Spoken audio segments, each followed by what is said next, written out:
I want you to close your eyes and try to think a thought that nobody else has ever thought before.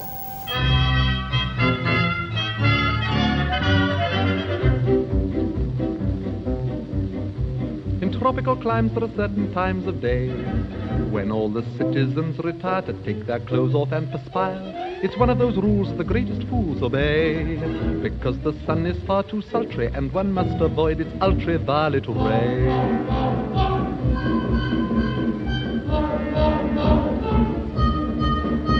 The natives grieve when the white men leave their huts, because they're obviously, definitely nuts.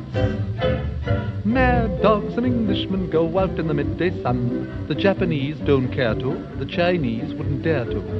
Hindus and Argentines sleep firmly from 12 to 1, but Englishmen detest a siesta. In a jungle town where the sun beats down to the rage of man and beast, the English garb of the English Saab merely gets a bit more creased. In Bangkok, at 12 o'clock they foam at the mouth and run, but mad dogs and Englishmen go out in the midday sun. Mad dogs and Englishmen go out in the midday sun. The smallest Malay rabbit deplores this foolish habit. In Hong Kong, they strike a gong and fire off a noonday gun to reprimand each inmate who's in late. In the mangrove swamps by the python romps, there is peace from 12 to 2. Even caribous lie around and snooze, for there's nothing else to do.